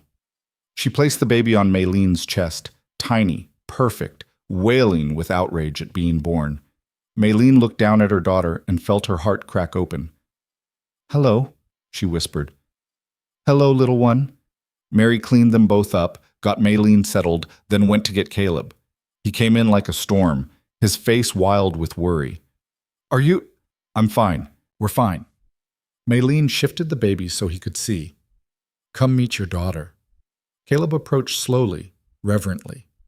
He looked at the baby with such naked emotion that Maylin's eyes filled with tears. Can I? He reached out, hesitated. Hold her. She's yours too. He took the baby with surprising gentleness, cradled her against his chest. She stopped crying, seemed to study his face with dark, unfocused eyes. She's perfect, he said roughly. She's wrinkled and red and probably going to scream all night. She's still perfect. He looked at Maylin. Thank you. For what? For staying, for fighting, for giving me this. He gestured between them, at the baby, at Maylene, at the life they'd built. For everything. They named her Rose after Caleb's mother. She was colicky and demanding and slept in 15-minute bursts that left them both exhausted. But she was theirs. The town's reaction was mixed. Some people softened when they saw the baby, a small, helpless thing that looked like both her parents and neither. Others doubled down on their prejudice, calling Rose a mongrel, saying she'd never be accepted. Maylene didn't care. She'd stopped caring about acceptance months ago. One afternoon in November, she was in town for supplies when she overheard Mrs. Spencer talking to another woman. "That baby," Mrs. Spencer was saying. "What kind of life will it have? Neither one thing nor the other. It's cruel, really, bringing a child like that into the world." Maylene set down the fabric she'd been examining and walked over. "Mrs. Spencer." The older woman turned, her face pinching. "Mrs. Whitaker." "My daughter," Maylene said quietly, "will have a life filled with love and acceptance from people who matter. She'll grow up knowing her worth doesn't come from whether you approve of her existence. She'll be strong and kind and capable because that's what her father and I will teach her." She stepped closer. "And when she's grown, she'll look back on people like you and feel pity. Because you wasted your life on hate while she spent hers on joy." She turned and walked out, leaving Mrs. Spencer speechless. That evening, she told Caleb what happened. "You said that?" he asked, grinning. "I did. Wish I'd been there to see her face." It was very satisfying. Maylene looked at Rose, asleep in her cradle. "I meant it, though. Every word." "I know you did." Caleb pulled her close. "And you're right. She's going to be amazing." Winter came again, but it felt different this time. The house was warmer, fuller. Rose's cries echoed through the rooms. Maylene's remedies lined the shelves. Ranchers still came asking for help with sick animals, and she'd started keeping supplies on hand. Caleb was different too. Softer around the edges, quicker to smile. Fatherhood suited him in ways Maylene hadn't expected.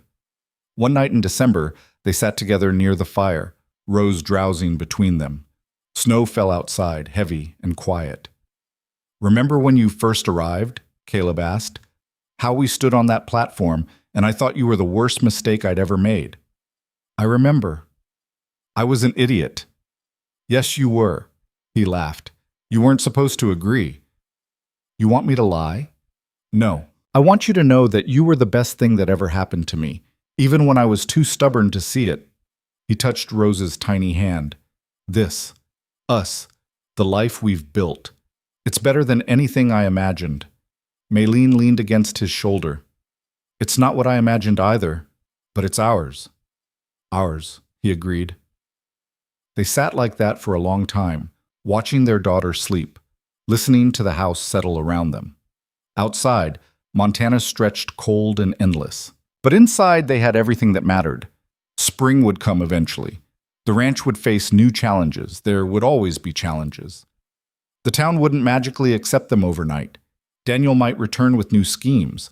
Life would be hard because life on the frontier was always hard. But they'd face it together. The wrong bride had become the right wife. The reluctant groom had become a devoted husband. And the ranch that nearly destroyed them had become the home they'd fought to keep. Some stories don't have neat endings. They just have moments, small and perfect, where everything aligns long enough to take a breath and be grateful. This was one of those moments. And for now, it was enough.